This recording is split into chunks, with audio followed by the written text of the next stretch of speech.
Dun da dun dun. Dun da da dun dun.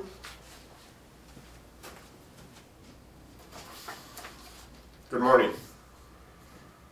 This is Odyssey High School in the wonderful city of Las Vegas,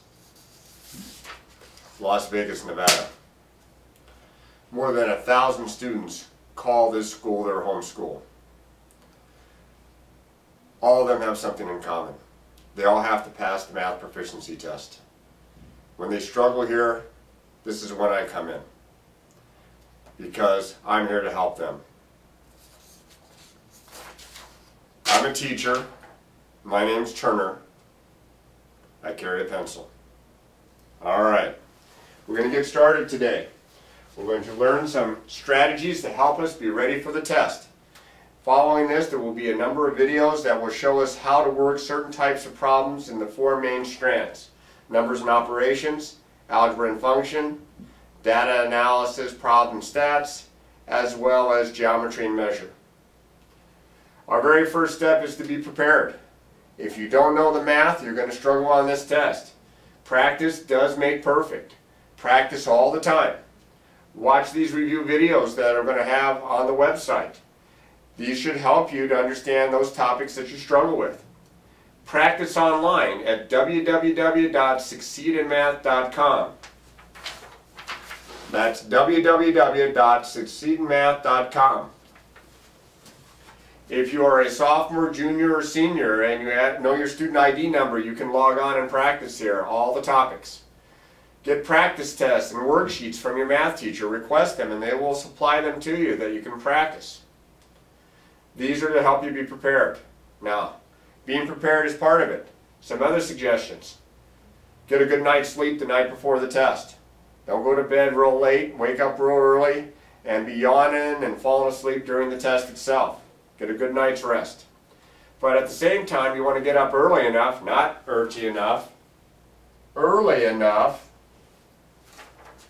the morning of the test to A, eat a good breakfast, B, be on time for the test. If you're rushing to get there and you sit down and everybody's started and you're a few minutes late, you're going to be jumbled. You're going to have thoughts all over the place trying to get calmed down and to start to take the test. Be there on time. Be there early.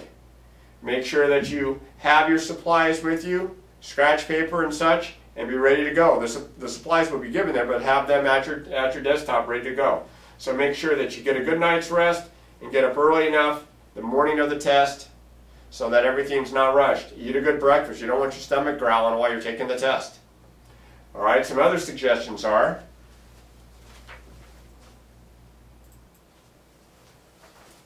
4, when taking the test. Okay, when taking the test, some other things that you can do, if needed or when needed, use a piece of the graph paper that's supplied and make a times table or a multiplication table.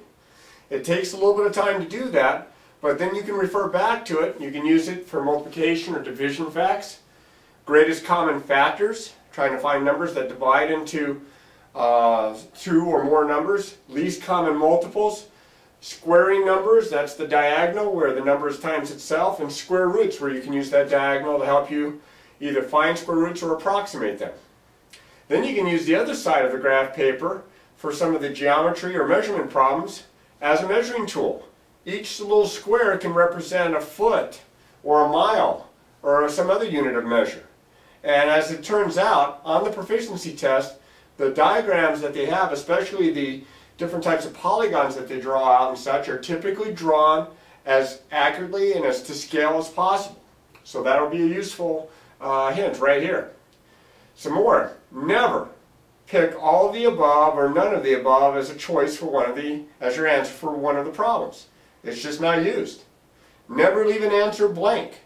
If you have really not a clear answer that comes out, eliminate some of the answers and make an educated guess. For some problems, work backward. Use the answers, plug in to the problem, especially algebraic equations where you can plug the answers in to see which ones make them true.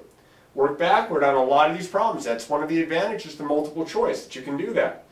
Now if you have a problem and you have some answers that are clearly wrong, you can kind of mark those right off, and then you're only looking at those that are a little bit more in the ballpark, let's say. And then of course you can use the formula sheet that's provided. Tear it out and use that. It has a bunch of the formulas and key facts. It looks something like this. You'll see this. You can see some geometry formulas for area, circumference, volume. There's the Pythagorean theorem.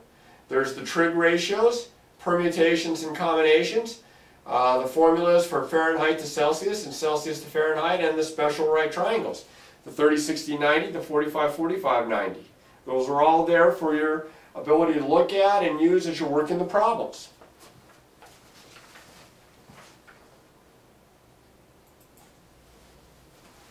Number 5, even more suggestions, and these are some of the math department's favorites. Now, not every student will do this, but we try to encourage them to not put the answers on the Scantron sheet at the beginning of the test.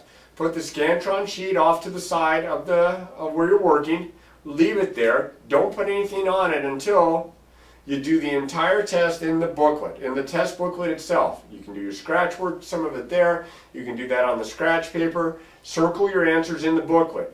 When you have finished it, and I mean finished it, you've gone over, you've checked it over however many times are necessary that you feel that you've done your very best job, then you get the answer sheet, the Scantron, and you carefully being the key word there, bubble in the answers. Carefully so that you don't necessarily put answer number 7 and answer number 8 and then you're off by 1 each time.